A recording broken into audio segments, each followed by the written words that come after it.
I I will never begin to even try and understand. All right, well, welcome to the Lock Picture Hey. Podcast. This may be the last fucking episode. Who knows? Who I'm your host, knows? Marques, and I got Triz and Lloyd in the building. And before we jump into anything, you know the routine. Hit that subscribe button. Join the Lock Picture Podcast family. So today we are continuing our Black Lead Actor Oscar winner tournament. Last time we had Denzel Schmoke, game, set, match, Will Smith for King Richard. Triz tried to defend the Fresh Prince, Not a but great we job. weren't having it. We weren't having it. We weren't having the little accent, I guess. I think that was Yeah. the biggest hang up from that last match. Will Smith had the little accent, and Lloyd and myself, we just wasn't feeling it. Just one. Just wasn't feeling it. So Denzel Washington in Training Day advances on to the next round, and he will face off with the winner of today's match, Jamie Foxx versus Forrest Whitaker. Let's go.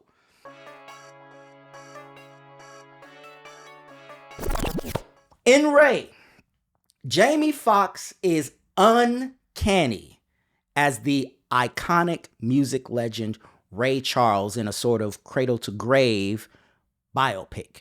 And in The Last King of Scotland, Forrest Whitaker transforms into a Ugandan dictator, Idi Amin. Gentlemen, these movies are 20 years old, 19 years old. I think The Last King of Scotland came out 19 years ago. Ray came out, That was what, 04. 22 20 years? and 22. Yep, 20 and 20 and 22? 22. Okay. Do you guys remember your initial react? Well, first of all, did you see these films back when they came out? I did. I don't know if I saw The Last King when it came out, but I saw it way back when. Okay. But Ray, I definitely saw when that came out. Initial reactions that you can remember from way back when you first saw these two films. I was just like, Edie is a sick nigga. And I was shocked because not knowing that, the rest of the world didn't know that right away, like that he was able to do all of what he did for so long. I was blown by it. But I thought Forrest did a great job, even playing that, that cunning fox, that charismatic guy that people could be like, oh, he's a good dude. Mhm. And then when you got to know the real, it's like, holy shit. This is the devil. This is the devil. Lloyd, what about you?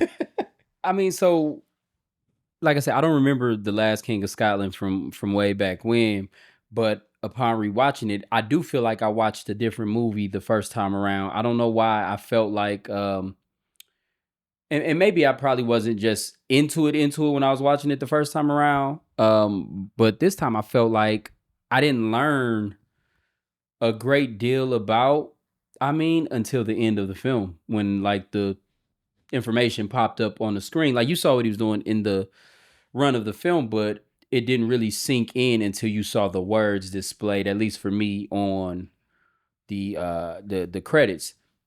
Most of it just seemed like the doctor, what it was. And I don't know why I felt like I remembered seeing more of Idi Amin and his story versus, I almost felt like I watched two different movies. It's just weird. I don't know what that was about.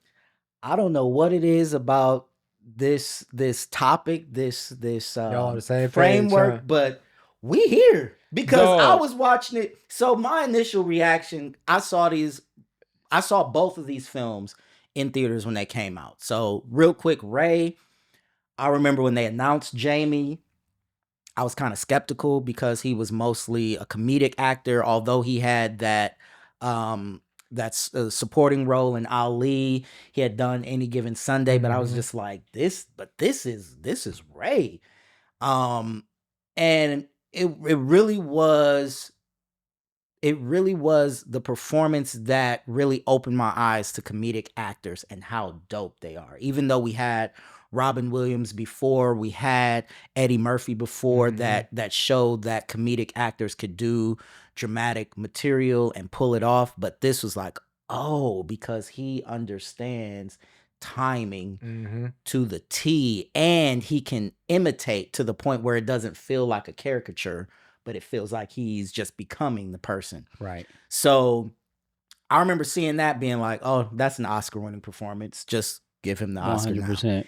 And then when I saw Last King of Scotland, I thought the same thing. I was kind of skeptical of Forrest Whitaker because he's so mild and kind of like laid back in his approach, and he's usually playing mild-mannered characters.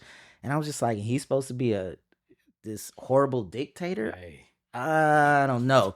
Saw the movie and was like, oh shit. Oh shit. Oscar winner. Upon rewatch, Ray, I just feel like that's in a class of its own. It's just no, it is, and it's in a class of its own. Yeah. There's nothing to me. No, it's in a class of its own. No, greatest performance, bro. To me, I'm sorry. Well, that's where we disagree. That was Ray. You're not gonna find a closer, in my opinion. Yeah. Biopic performance. But yeah, upon rewatch, Ray's just enjoyable as always. I just love everything about it.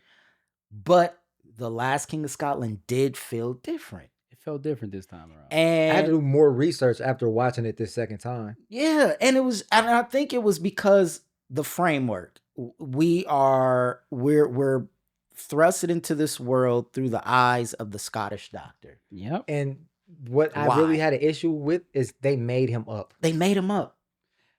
I was gonna ask you about that, Triz, because I knew you got into it a little bit after watching it and stuff like that. I wanted to know if any of that was real. It ruined it for me because a lot came off of things that he did, and it's like there's so much stuff that you can do with Idi Amin, but to make a fake character be the leader of the movie, if you will, and try and tell it through his eyes and what he does affects this and all of this happens. It's like we got some bullshit. No, it was crazy because it's like for them to put that up there and he was such this evil person. Well, if we're going off of the movie, well, it's really the fucking doctor that was evil. He was the closest advisor. He was, telling him to do this, I that, need you and to third. come to my meeting. And shit like that. That just felt weird, but I don't know. I mean, overall, I definitely enjoyed the film.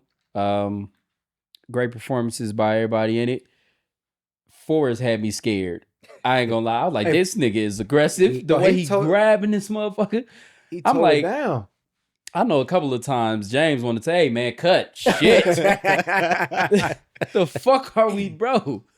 You are not him. And he stayed in character the whole time because you could tell. He early on before production, he lost the voice.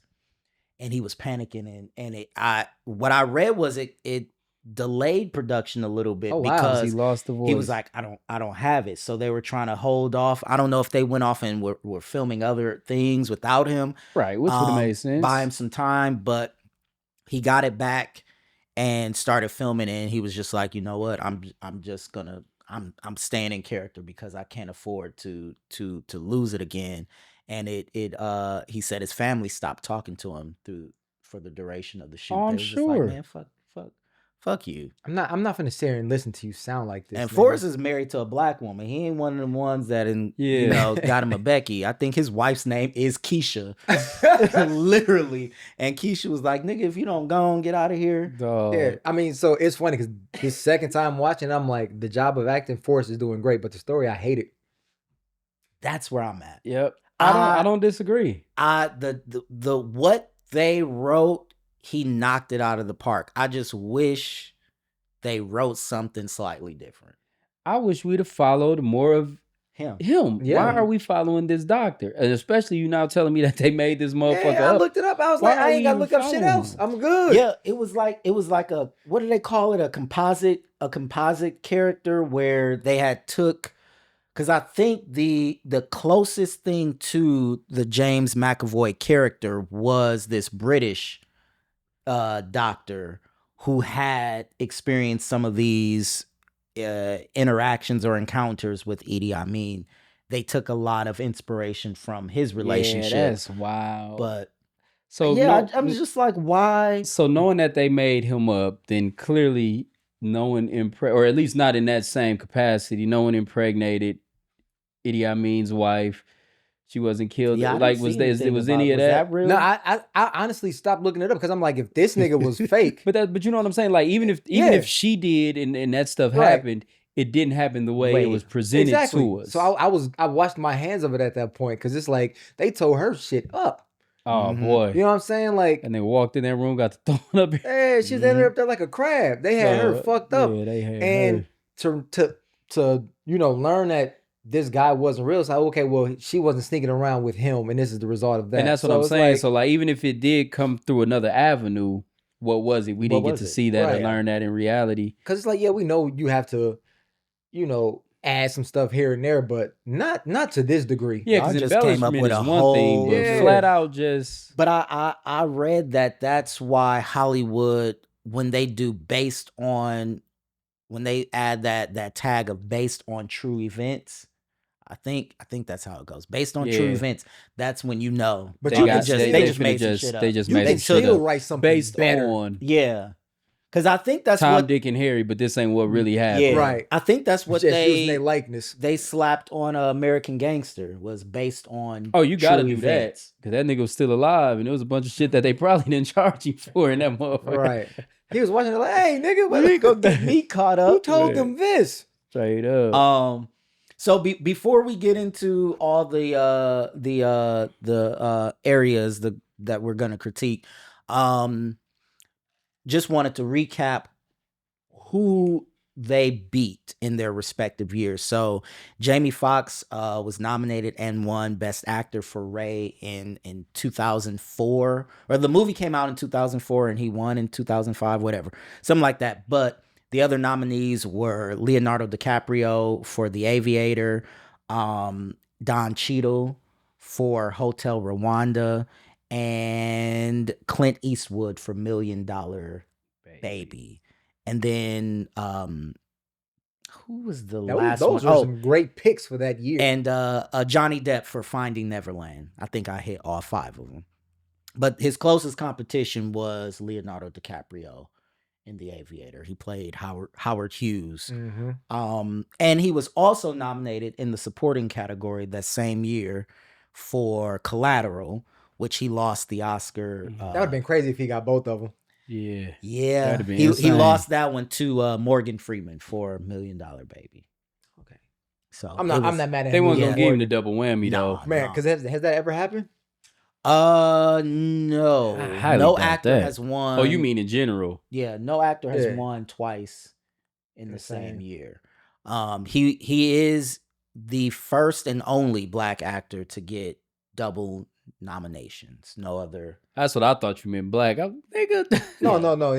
No other black actor has been I knew that. doubly nominated, and I think it's only been like 5 or 6. It's only been a handful of actors to get double nominations in the same year. But okay, yeah, he's the only one of us so far. So, and then Forrest Whitaker, he won Best Actor in 2007, 2008, and he beat Will Smith in The Pursuit of Happiness and Leonardo DiCaprio in Blood Diamond. And I forget.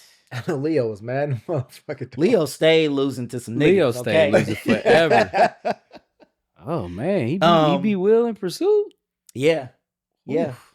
And I wanted to bring that up because that bathroom scene should have won alone. Boy, come on, bro. I was in the theater like crying with, but I wanted to bring that up because at that time, it was a no-brainer for me, like at least for Forrest. It was a no-brainer. He should win. But now rewatching, I'm like, and after the discussion we had about King Richard, I'm just like, you know what? we could have given it to Will that year. I wouldn't have been like Forrest don't need an Either Oscar. one of them winning was fine. It was fine, but For I was sure, just it's fine like, for the culture, but I mean, if you want Will to talk coulda- about the Will performances could have won for that. I think. and the movie itself, because both are biopics or Yeah. based on true events, both of them. Yeah. Man, But Will. one was about a complete asshole though. So it's like you get a complete, 180 from this, this pretty much single dad trying to make ends meet versus a nigga that's killed over 500,000 people. Yeah. Right, but I mean, both stories, they have room to be told, but one Of was course. told probably more authentically to its origins than the other one, 100%. clearly. 100%. So I think that's, when you do that, like for instance, Training Day, you can say based on true events, there's no singular person you can point to say that's who Alonzo was representing. Whereas Idi Amin, he's representing that guy. And Will with Chris Gardner, that's who he was representing. So those stories had true legs. Yeah. And it's also fascinating because Forrest Whitaker kind of defied the odds, because typically when an actor is nominated and win, it's because their film has other nominations. They like their film has strength within the Academy. So whether it be the script or another actor, you very rarely have actors be the sole nominee for their film and win. So, and especially a black actor, like that's almost, you got to be in a Best Picture nominated film, or like Denzel, he had all these other nominations and things like that. But even Denzel had Ethan Hawke got nominated with him, but Forrest Whitaker was the only nomination for the film, and he pulled it off. But they damn sure shouldn't have got it for screenplay, because yeah, there was a way better way to tell the story, like Lloyd was saying earlier. like you said, just focus on him more. Like he's the guy. He's the guy. So yeah, all right. So you already mentioned these characters are real people.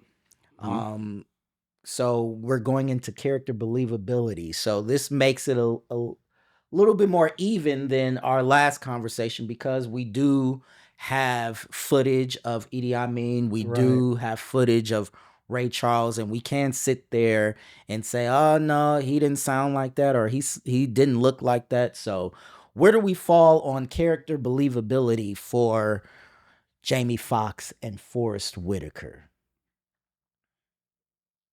Who's gonna go? Both of them were 100% believable. Yeah. I didn't have a great, wealth of knowledge as it pertained to Idi Amin, but the little bit that I did and the little that I got into slightly after, I think he did a good job presenting us Idi Amin. I just wish we would have saw more. Again, as I stated earlier, I don't think you're gonna find a better one-to-one performance of capturing who someone else was or is on film other than how Jamie did in Ray.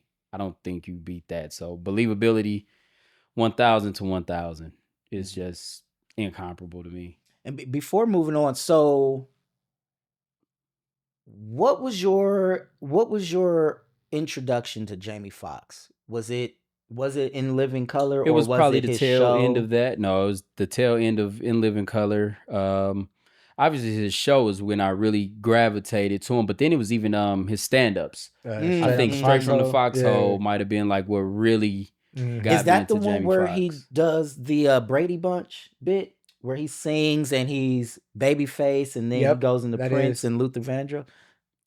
That's Straight from the Foxhole was, That is was one of those ones, dog. That is That is a classic stand-up. And so, because you've called him the GOAT, so at what point in his career, if you remember, do you think, like, watching a project, or whether it was like listening to one of his albums, where that like clicked for you, like, this is probably the greatest entertainer? I don't know if it was, or however you I don't label think it him. was in a moment. I think it was more of a reflection when you look back at like everything he's done. sing, stand-up comedy, comedy movies, film. He's done series, he's done biopics, he's done literally everything at the highest level, right? I don't know if he's done too much stage plays and theater work or nothing like that, but everything else, he's A1. He's done everything. I want to see that now. Jamie, get on Broadway. We got Cedric and Taraji. They doing August Wilson. Let's get Jamie Foxx in a play. Do that. That's gonna sell out like crazy. I mean, I'm going to New York to see that. because imagine the man up there acting, doing his thing, sit down at the piano, give you some songs, he's just an incredible talent. Yeah, I would like to see him do some I would like to see Jamie on Broadway. All right, okay, Triz. So that was a vote for Jamie. Okay, Jamie, Triz. definitely. For what that believability, I know the first time after I watched Last King of Scotland, I went back and watched some videos of Idi Amin, and I mean the sound was a little different, but it didn't bother me too much. That's what he gave us. As Lloyd said earlier, it was moments where it was like, okay, he's finna kill this dude right in front of him. As far as Last King of Scotland. Ray, Jamie, just from beginning to end, he just embodied Ray Charles like crazy. For that one, this category, I got to give it a tie. Oh, here we go with the tie shit. I'm with you. Here we go with this tie shit. I'm doing a tie for character believability. You know what's crazy? Too. Like believability, are we talking like the physical appearance and all of that? Just everything. But physical appearance counts? Because I feel like spot on, I don't think you find anybody else that looks even like Ray, the way they did him with the makeup and everything else that went into that. His sound, his articulation, the tics, everything about it was Ray Charles, 100%. I beg either one of y'all to tell me that Steve Harris couldn't have played Idi Amin. That's actually thank you. A good thank you. Why I mean, I don't know if he could do the accent or not. It's just the fact that you brought that up, like you can't paint him, bro. Let us have our picks. Yeah, that's a look. That would be good though. That would be good, especially if he could do like the accent, because that look right there. That look right there. When I saw Idi Amin, I said, "Damn, they could have got Steve Harris. He could have did this joint." No, I give it a tie because as far as the framework of the movie, I never felt like. Like I mentioned, I was skeptical of both of them going into their respective projects just because of their past work. And watching the movie, I never felt like I was watching Jamie and I was watching Forrest. I was just like, whoa. I will give you that. Y'all really, y'all transformed. Because I'm like, he about to kill this white boy. So that's why in this category, I'm giving them a tie because they never took me out. It never took me out of the movie. I might have been frustrated with other parts, but it never. I can took me out. respect that though. So I'll give it a tie. So that's a win for Jamie. If we got two ties and a Jamie, two ties and a Jamie, two ties and a Jamie. Emotional range and depth. Complex layers. Are the moments earned or forced? I'm gonna start with this one. Go ahead. This one I easily lead towards Jamie on it. You seen a wide range of stuff that Ray had to deal with. Edie was just an asshole, so there was nothing that he had to do any different than just be. I'm definitely going, voting Jamie. We saw Jamie down the board, right? It might be. I got to see all the criteria, but no. Forrest, he offered a range of emotion as well. What I didn't like was the construction of it. How, like when he was every time they would call, like, oh, he's sick, he's this, he's hurt, or whatever. Boys show up, the doctors show up.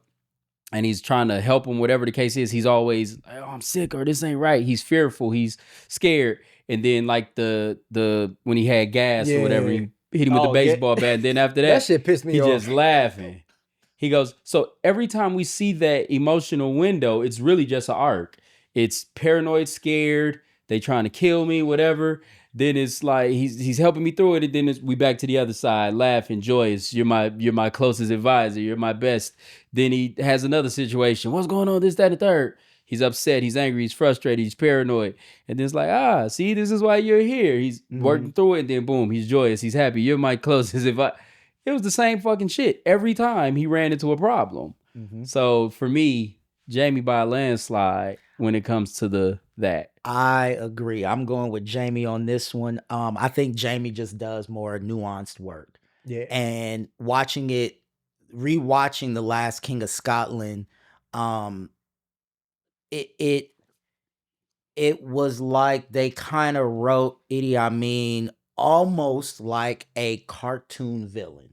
Yeah. You know, he's very I can agree with that. gregarious and very big emotions, but I didn't really feel like there were like those little moments and those little shifts that you get with Jamie and his work and Ray, and just even the moments where he's having, flashbacks to some of the trauma that he experienced.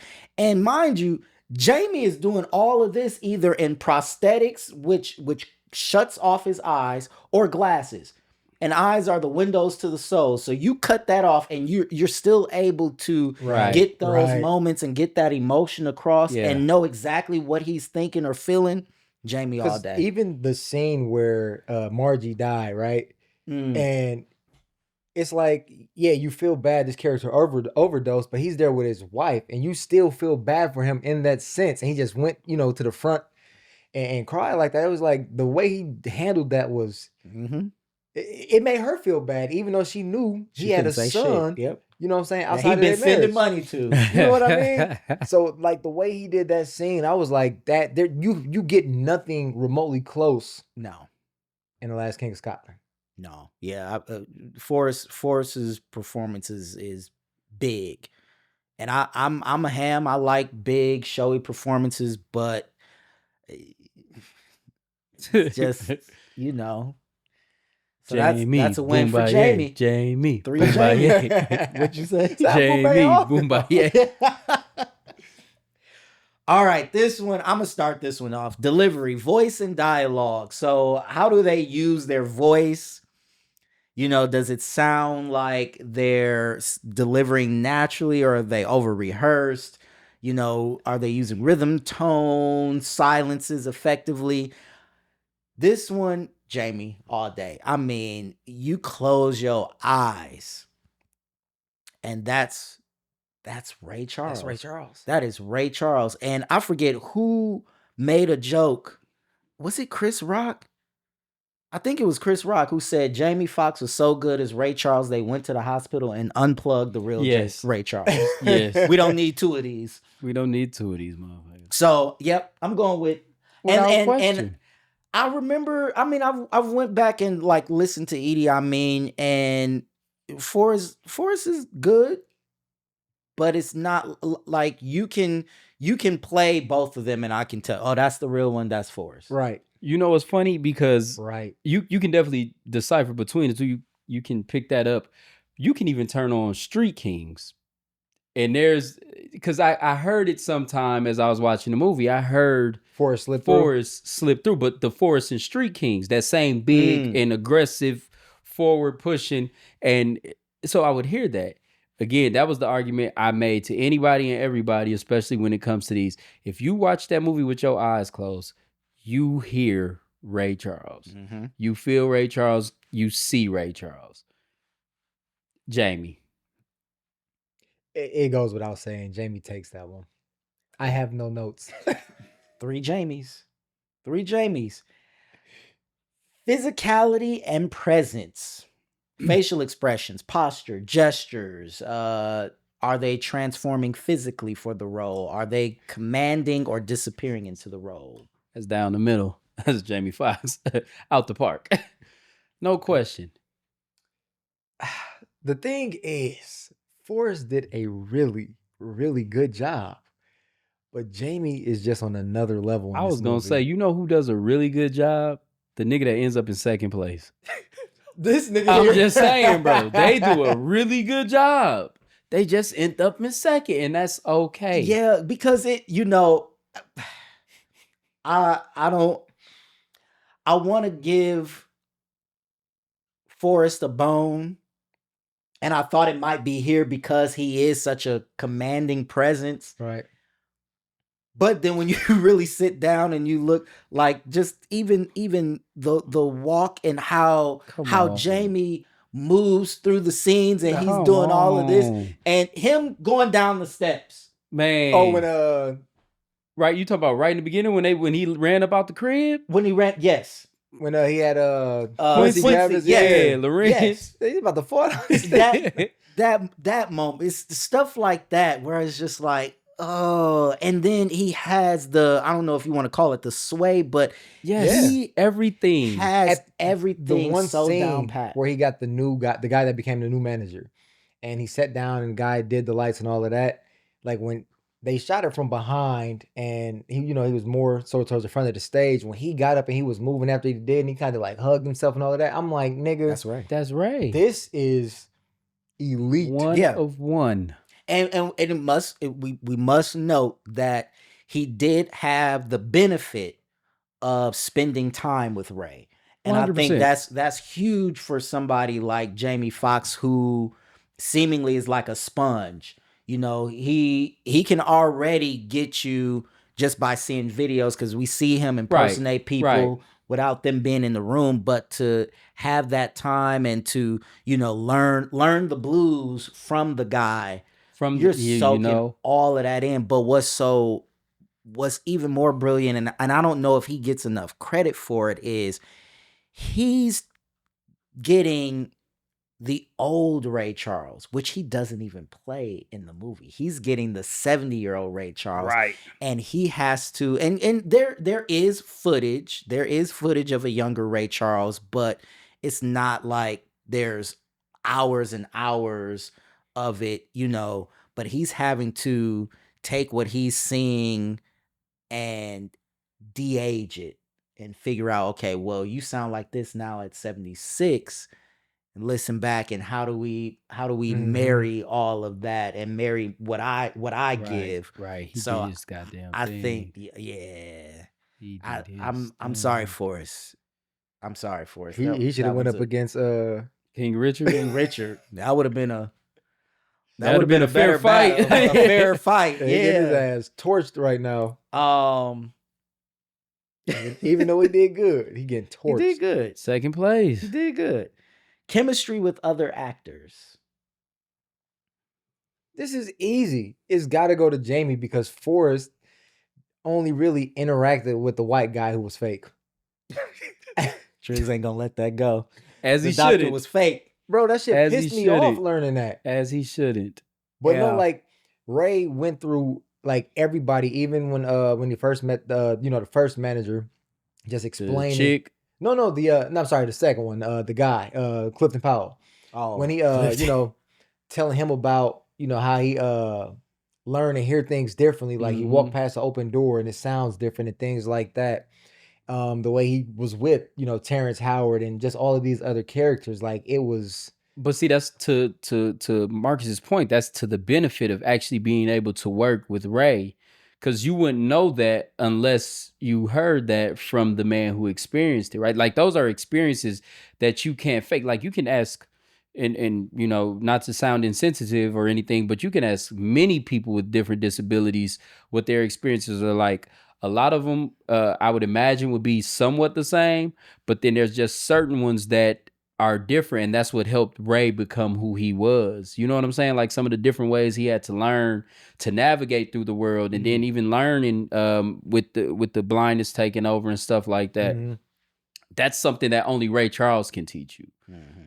There's a couple other people who have lost their vision, ain't never touched the piano. What can they tell you about that world? You know what I'm saying? Same disability, but different, navigation of life. Yeah. So to his benefit, he was able to have like a Ray there, but I just even with that though, he's 100%. Still. Well, yeah, and a lot of that is the script too. Like that's Forrest wasn't in this area. Difference. He's not really positioned to to share scenes with a lot of the other cast members, Nope. so you don't really get that get those moments. It is mostly with the doctor, and So it's actually Right. surprising that he went for lead because it didn't even seem like he was Yeah, the lead of the movie. I was gonna mention that, because he dog. was the loudest character. Like he was not the lead in that. That's It was why a the fake guy He that was the lead of that movie. He was And I the think loudest character. maybe not to offend people. That's why it was positioned that way, because there was no way he was the lead. No. No, He was the loudest character. Usually they do that if you have two yeah. co-leads, whichever performance is getting the most buzz. That's who. That's what they're. I gonna remember push. looking at the timestamp of when we first meet him. I think it was like maybe 10 minutes into the movie or something like that. But we're following this guy. He's so excited to go here and help these people. It's like, okay, he's not the lead in this movie. Mm-mm. And then help me if I missed something, because I don't even understand why it was called The Last King of Scotland. I had to look that up. He proclaimed he was the king of Scotland. Yeah, he asked him to He asked the UK to do some shit like to stop. Okay, because something I'm in like, I didn't Scotland. even understand that. Yeah. Okay. Yeah, that was the title he put on himself. So yeah, we got what, 3 Rays, three Jamies. 3 Jamies. Fit within the film. How does the performance match the movie? Is the acting style aligned with the tone of the film? Are they in the same movie as everyone else? This is where I'm gonna give Forrest the bone, and I'm gonna say it's a tie. Okay. I got a tie as well. What? Because Yeah. he fits the movie. Like I buy that they're all in the same movie. He doesn't like stick out like a sore thumb, like, you know. And I'm gonna use part of our conversation with King Richard, where, you know, we just, in that movie, all the other actors, they're seemingly a little bit more natural, and Will is a little bit more performative, so it just slightly feels a little disjointed in some of those moments. I don't feel like we have that here, so I'll say both of them. I'll give a tie. I give a tie as well. Y'all know I'm going to. Okay, so this is about what we pick, because Y'all know this, right? I mean, there. It was Ray. We watched literally Ray Charles. Yeah. In the life of Ray Charles. Yeah. But Forrest was in the movie, fit the movie. Forrest was in the movie. You're right. He was in there. But James McAvoy was the movie. Yeah. I gotta go with Ray. I mean, I'm sorry. Yeah, I mean, that goes back to what Marques was saying. Like the script that was given, like Forrest did best he could with that. No, and it's not even the best he could. He did an incredible job, Yeah, right? yeah. But we're talking about the world in which they created. The world in which they created, it's almost like we saw The Doctor featuring Idi Amin. Yeah. Yeah. It was like the Doctor was doing his thing, and then he checked back in with Idi Amin. He bumped back into his world for a minute, because everything else was focused on what he was doing. Yeah. Because why'd we even come in with him? What was her name? Jane? The first doctor he met when he got over there? The white lady? Yep. Yeah. Met her and her husband, and then poof, they're gone. Then he comes over. He seen him on the bus when he was running after he got his ass whooped. she just turned her back on it. Hell no, nigga. But actually, we're introduced to him coming in. He on there messing with the black chicks on the bus. Then he get one of them. Then he get with the doctor chick, and she kind of turned him down or whatever. And we watched his story. And then we get introduced to Idi Amin. And then it's back on the doctor and what he's doing and what he's trying to do. And then now they want him to kill him because he's working with this other white dude over here. So it was that story featuring, is how I felt, Idi Amin. So it didn't feel like one full movie in a sense. I mean, it was one full movie. But Forrest Whitaker, Idi Amin felt more like a feature within the movie than being the movie. I can give you that. So that's why I'm going with. And that's Jamie why Ray. I wish they would have structured it a little bit, 100%. you know, a little bit differently, because I feel like if he had been the focus and we could kind of at least try to tap into his mind and what his intentions were and how he was processing these events, that might have brought more nuance Definitely. to Like- Forrest's performance, because it's not just this charismatic villain. That's But see, initially what he even was. with the writing, like even they made the doctor Scottish. So the movie is titled The Last King of Scotland, right? Right. So it's like there's still You on think some it's him? bullshit. Yeah, It's you him. think it's Yeah. him. That's why I was confused on why it was given that title. Yeah, no, Yeah. like Marcus said, he did call himself that, but it's like they made a play to like even try and take that. It's like Because how many people were going to research after the Yeah. movie? So they gave exactly what they wanted to, right? Yep. So 100%. No. Yeah. All right. Our last category is risk and originality. Do they make bold choices? Is the performance unique or predictable? Did they reinterpret a familiar type of character? So I'll go first with this one, because this is I thought this one would be tougher for me to decide prior to the rewatch.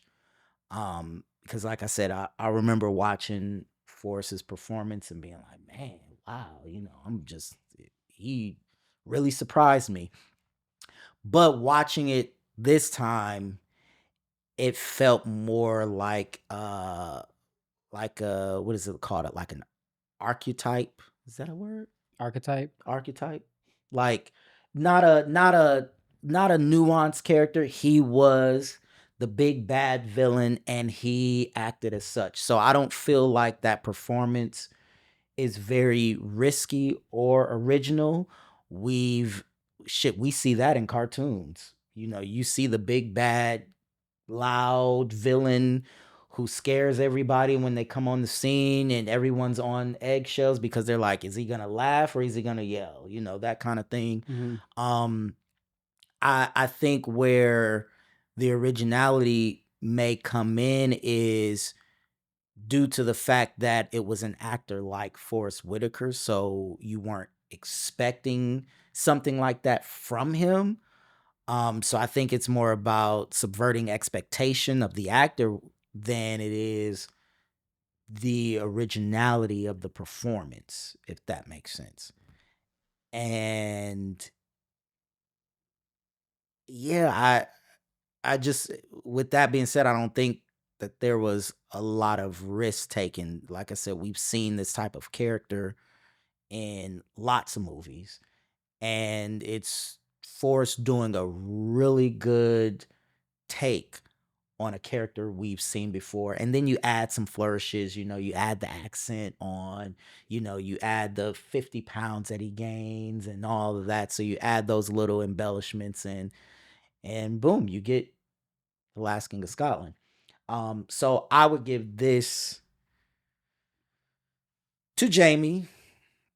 And I know you might argue, well, he's just mimicking Ray Charles, but I think it goes a little bit deeper. We've seen people also just try to mimic, Mhm.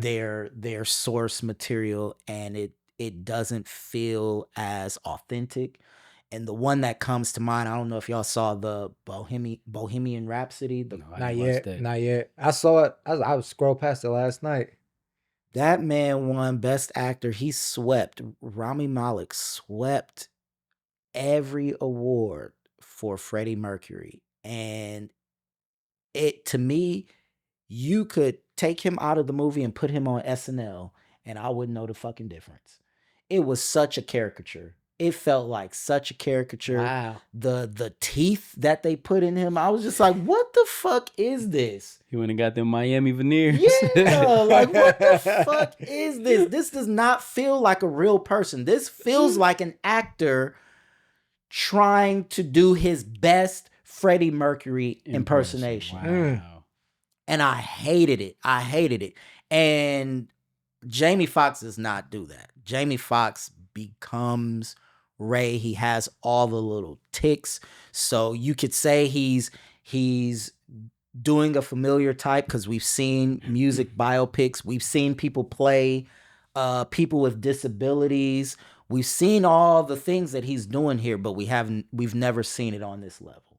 Mhm. So got a Jamie over here. So I'll go next. When you look at what Forrest gave us,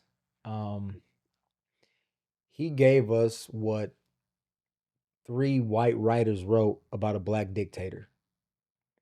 I was waiting for it because I was like, I looked up the writers and I was just like, he gave us what this is why the last King of Scotland is focused on the Scottish man. So hold on, because I want to just say that's my thing. That's the story. But if you're talking about Forrest and his, depiction or him playing Idi Amin, whatever they wrote that wasn't what we saw him create on screen. Yeah, but still, let me go get my shit off real quick. He said, let him cook. Let him cook. So we had 3 white writers. Idi Amin died in 2003. So there's no way to spend that time. And most people probably didn't like the nigga. Mm-hmm. So if they had anything to say about him, it was probably terrible, which it probably should have been. But the fact that Jamie did get to spend time with Ray, and even like in those conversations, he picked up on things. It's like outside of just watching whatever, where he could embody it so much more. I think that with a better script and like what he was able to just bring to life, that he easily wins that category for me. He like I said, I had looked up things about Idi Amin, but I just felt like even though we're looking at the job of acting within the story, it was just like the acting was good, but the story took me out of the acting. Mm-hmm. He wasn't set up. I wouldn't say he wasn't set up for success, but he wasn't set up in the way that Jamie was. Yeah. Well, so my thing to that is it's hard to credit originality in biopics. It's hard to credit originality. Even when you're talking about character performance, because they're based on somebody who really walked, talked, and lived on this earth, whether they're still here or not. So you're still, everything you're getting, you're emoting from them, you're talking like them, you're walking like them. There's nothing original to that. So it's hard to score or credit originality. But when you just talk about so what was the last category completely? So do they make bold choices? Is the performance unique or predictable? Did they reinterpret a familiar type of character? Okay, so I can agree with what you said about Forrest and his character that he played within the role of Idi Amin. But at the same time, like I said, you can't credit or score originality. But to the story, there was a bold swing because now you're adding an element that Forrest had to make seem real when they created this figure, this doctor. They created somebody. Their interactions had to seem real, which to me, until you told me they made this motherfucker up, I thought it was real. Mm-hmm. And nothing about it felt cheap. Nothing about it felt, secondhand. I believe the interactions. I thought it was a little bit weird that an African dictator is taking, advice or, power move type advice, like political moves from a white guy from another country. You know what I'm saying? I just thought that was a little bit weird. I didn't necessarily know it was, made up until afterwards. But within that world, it all felt real to me every time. So I thought that was a big swing or big risk. There wasn't a lot of risk to take in Ray. We were just seeing the life of Ray Charles, right? And as you turned it cradle to the grave, we saw him from the beginning. Obviously, he died, right after and all of that. But we saw his life. There wasn't really much risk to take there. Everybody knew about the drugs. Everybody knew about the women, the infidelity, all this. There was nothing that was going to be uncovered or unearthed about this man where we would have been like, oh, I can't believe they told us that. If anything, we'd be like, damn, they left that out of the movie. Idi Amin is not somebody who we just, naturally converse or listen to or appreciate within our culture, in our world, within our reach. So learning stuff about him is a little bit more like, damn, that's new. I didn't know that. I didn't know this. Or you go do more research or whatever the case was. That could have been risky. But the risk there was they created a whole character out of fucking thin air. And to me, he made it seem like that shit was real. I wouldn't have known otherwise unless I did the research. Not a whole lot you can make up about Ray that people wouldn't have called out immediately. So if anything would have got close to an edge, this category would have got close. Jamie had his eyes To- glued shut. What does that mean? Nigga, that's a huge risk. No, That's it's not. bold. Shit. No, That's it's what not. I Who was. your That's shit what I was shut? thinking too. I was like, It's not. oh, he was acting with the prosthetics on, so he For was sure. really blind. He did his thing. He did his thing. I don't understand how that's a risk. What did he risk? because he's not a blind man. So right. So to cut off that 100%. sense and still be able to do what he Acting. did. He did his thing. Even when they were off screen, he was talking about how he helped secure the back half of the budget, right? Like, he's still in character. Mm-hmm.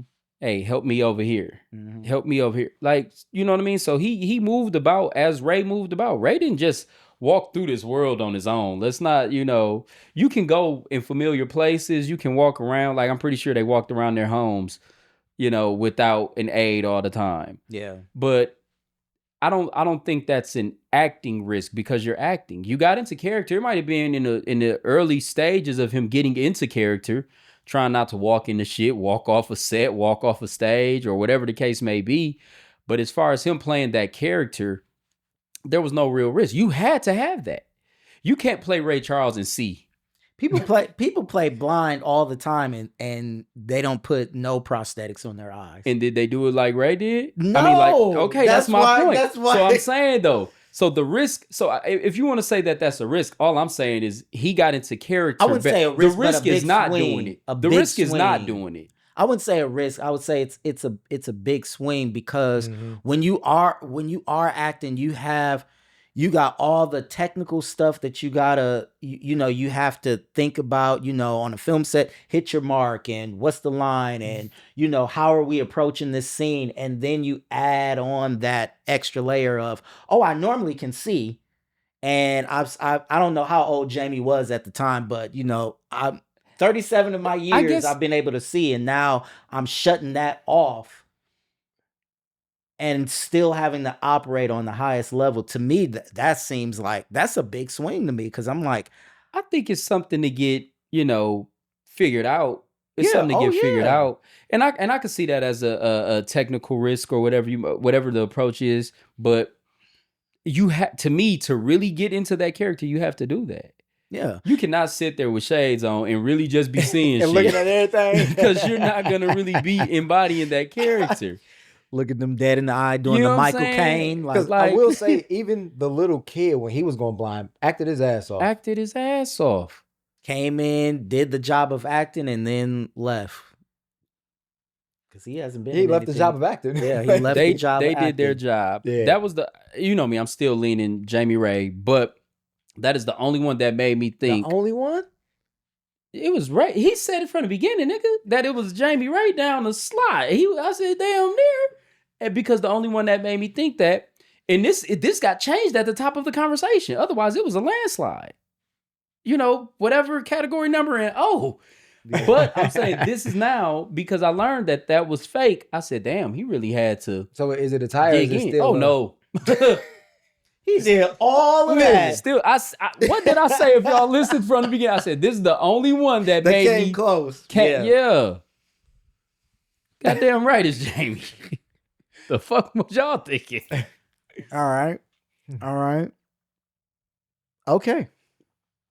So, I mean, this is kind of like last week.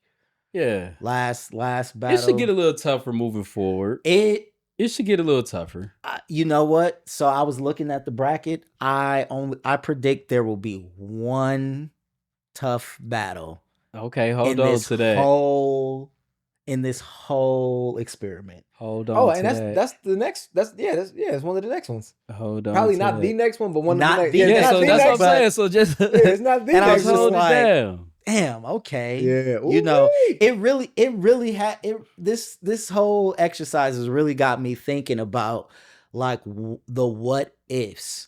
Mentioned one earlier. What if Will Smith won for Pursuit of Happiness instead of Right. Forrest Whitaker? Or if we really go back and say, what if what if Denzel had won for Malcolm, and then Will Smith won for Ali, and then you got Jamie coming in with Ray?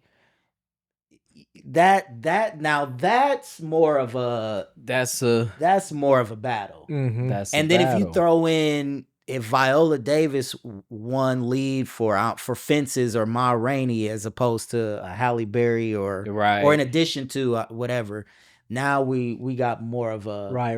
more of a battle. But Yeah. yeah, I was looking at the horizon and I was just like, okay, Hey man, it's how the cookie crumble, it's how the man. cookie crumbles. Yeah. Look, we can't all be winners. The Bucks I mean, are second, number as 11. Lloyd put it, second place was damn good. Second place was damn good. Yeah. I mean, you look at the bracket as is, and the the one-on-ones, the 1v1s that we've already done, and where we at now. I mean, they still some real life Yeah. heavyweights at what they Mhm. do, and they gave great performances. You unfortunately matched up against somebody who gave a better one. Yeah. right? Yeah. And who's to say? I mean, granted, I just don't think Sydney unfortunately had a chance anywhere Nah, in Well, this. you know, his boots was cooked. It's funny because so I threw a poll out there and I asked who takes the cake. Sidney Poitier, Lilies of the Field. And it wasn't just generic Sidney Poitier or Michael B. Jordan. It was specific performances. And Sidney Poitier is winning. Did you go to a group home or something? One of them old folks' homes or something, nigga? I don't know who voted. I'm still trying to figure out how to look at who responded. Yeah, get the demographics. But I'm like, I was shocked. I can And tell you that's probably it wasn't a lot of based. They 60 and up. Right. I promise you it that. wasn't a lot of I didn't get a lot of people to respond, but the people that did respond, it was all Sidney Poitier. It's And probably I'm just past like, their bedtime. I'm like, what? I was not expecting that. And granted, But you know, sometimes when you talk film and people get into those, anything you talk, people that want to get into those conversations, they like to say what they think should be said. Yeah. Right. And that's what I was wondering. I'm like, are we saying that because we just have more respect and you feel like that is the right answer because of A lot who of people he do that. is and legacy his and culture and all his of this? stature, and Because there's no way in hell. No, he got way better movies than that. and There's that's why I was no like, way in hell. if and I think I mentioned this when we had the discussion. If we were talking about Sidney Poitier in The Heat of the Night or Raisin in the Sun, that would have been more of a conversation. Hell yeah. But Right. not him helping some Them German damn nuns nuns. build a Build a- chapel. Man. Boy, Schmidt. I'd have pulled off on their ass. You know, I don't know. I'm very curious to see what people's reactions would be to the Will Smith versus Denzel Washington, because that's a big debate. And I've seen people say, you know, well, Will Smith plays different characters and Denzel plays the same person. And I'm just like, what? Are we watching the same Right. shit? Can't be. Are we watching the same shit? That's Dudley they probably and seen Alonzo, nigga. seen all three You have equalizers. Dudley and so- Alonzo. Right. Come on now. Stop. Stop it. Stop with the madness. Get out. I don't even know man's name in carbon copy, but y'all gotta stop playing with this. Bro, listen. Y'all gotta stop playing with Yeah. him. So yeah. Well, so the winner for today's battle, we don't need to go down the line. It's clear as day. Jamie Foxx for Ray. So this completes round 1 of our Black Lead Acting Oscar winner tournament. So quick recap. Michael B. Jordan's performance in Sinners swept Mr. Spanked. Poitier's performance in Lilies of the Field, and Denzel Washington in Training Day advanced, leaving Will Smith and King Richard in the dust. So next time we'll start round 2, and we'll have Michael B. Jordan face off against Halle Berry in Monsters Ball, and Denzel Washington will face off against Jamie Foxx. That should be an interesting round, gentlemen. So if you like the content, please comment, like, share, join in on the conversation. We'd love to hear from you. And until next time, remember, movies are when dreams and magic meet reality. Peace.